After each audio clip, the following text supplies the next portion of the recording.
Yo, hey, what's up guys? Thanks for coming back. This is video 2. My last video, I actually talked about what I picked up today on Comic Book Wednesday. Basically my Wednesday haul. Which comic books, new and old, that I picked up.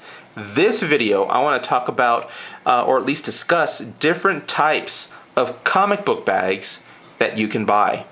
There are a lot of new comic book collectors out there right now, and I want to hopefully reach out to them and mention, hey, this is the problem that I had when I first started collecting comic books again about a year and a half ago. And I want to at least give you some knowledge, or at least show you my experience, tell you my experience of what I went through and what I found out within this whole year and a half. So one thing, guys, just starting off, the first thing I want to point out, there are different types of comic book bags. The standard, the normal bag that you can pick up probably at your comic book store or maybe toy store, are these polypropylene bags. They're pretty affordable, guys. You can probably pick these up, I believe 100 polypropylene bags for like $5, $3, maybe $7 the most. And they have different sizes depending on how big your comic book is. Sizes vary by age, if you want to say. For an example, the new comic books that come out, like today, these brand new ones, they're called standard size or current size comics. These ones are pretty much what you would find in your comic book store, toy store, in these polypropylene bags. They do sell bigger bags for your Silver Age comic books. Silver Age are usually your comics that ran from I would say late 70s to maybe late 60s. And this is a perfect example. Okay. Now, these bags usually cost maybe $1 more, but as you can tell, they're pretty much a bigger size bag in comparisons to your newer comic, if you can tell. There is an edge, as you can tell, see? Bigger bag for bigger comic. Then of course it goes into Golden Age and then magazine type. We're not going to really indulge in those, but at least pay attention to which comic book bag you do purchase. And a perfect example, let me show you here with this Comic Care. A really good bag. I have no problem with them whatsoever. As you can tell, it says current size comic covers. Pay attention when you buy these. Make sure it doesn't say Silver Age or Golden Age or something different, and you can also tell by the size. If you're not too quite sure which comic book you have, oh, is it silver or golden? You can always, get out a ruler, measure it, and then compare it to the actual measurements of your bag. Okay. Now these polypropylene bags, guys, they're fairly good. No question about it. However, there is one problem with these polypropylene bags. They start to wear. They start to wear out after a certain period of time. Meaning, they start to become real frail, brittle. Even those start to change colors in some. Let me see if I can find you one here.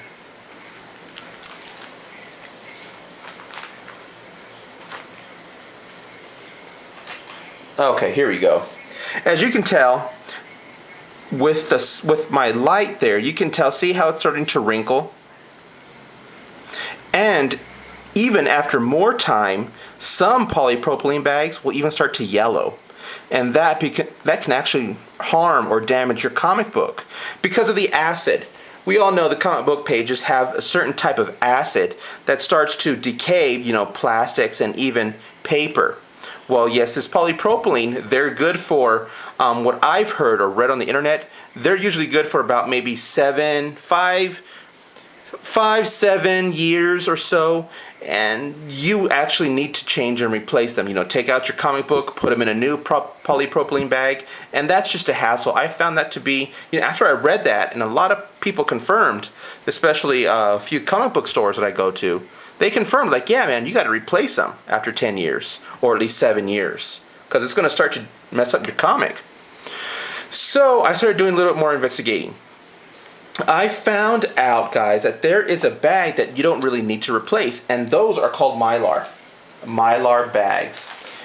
I'm not too quite sure if some of you have seen them, but this is a perfect example of Mylar. It is a very shiny, thick, can be thin. It's a really rugged plastic, okay? These Mylar bags, you can probably get off of eBay, or you have to order them directly from a website on the internet, because I have not seen a local comic book store sell these Mylar bags. Here I have Mylights 2. Okay, here's the company, E. Gerber, and you can actually Google them. This right here is for your standard comic book size, which basically it means for, I believe it is Silver Age. Because if it was for the newer comic books, it would say current. Standard, again, guys, is for your Silver Age for Mylights. And if you can tell here are some key points. I don't know if you guys can read that, but basically it says protect your collectibles from the effects of aging. Get protection from a variety of hazards: humidity, volatile polybag breakdown, acid migration, oxygen decomposition, insects, ultraviolet fading, mold and mildew, oils and greases. And it says how? Thanks to Mylar, the strongest plastic available with 1/3 the strength of steel. Mylar is also the most stable plastic with zero off-gassing.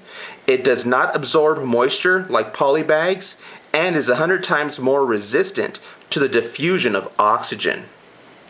Okay.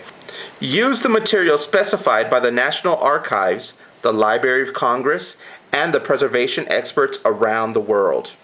Okay, so again, guys, I can't really vouch, if it's 100%, whatever it's mentioning, but it does do the job. There are a lot of experts that say, hey, Mylar is the way to go, especially since it's mentioning that apparently the Library of Congress uses this to, I guess, protect their old documents, of course, regarding the U.S. Treasury and whatever you want to mention.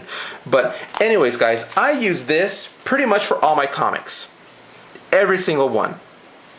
Now, a lot of people argue the fact that, hey man, you don't need to use Mylar for your new comics. I mean, they're still new. Just use Mylar for your older ones because they give off some type of acid decay, or at least gas, because of the coloring, the ink, and the paper. Yeah, I know, but I just feel safe to use them all the way around because, I don't want to be changing out these poly bags in 7 years, going through, 1,000, 2,000 of my comics. Say in 10 years, oh shit, I gotta change out every single bag. This way, I don't even have to worry about that, especially if, it's hot in my room, or weather changes, humidity, or I get a leak and there's flood. I don't have to worry about, water seeping through these Mylar bags. Poly bags, yes, because they absorb moisture, and then it goes into your comic. So again, guys, if you can tell the difference, here is your standard poly bag. I'm not too quite sure how long it's been in here, but you can feel it. It feels it's old. Versus, again, your Mylar bag. See how glossy that is? It's really nice. And you have different types of Mylar too, guys. Keep that in mind. Different, how thick it is. So depending on how big your comic book and how thin you want your Mylar bag and price, check them out. Go to the website, go to eBay. They range from, you can probably get a good special on eBay. I buy about 200 of them for about 50 bucks. 200 current sizes for 50, 200 silver for 50, so I usually get mine on eBay. If you have any questions, comments, concerns about this, guys, I know it went pretty fast. Let me know, hit me up, I'll answer any questions. But again, this is how I store my comics. Thanks for watching. Peace.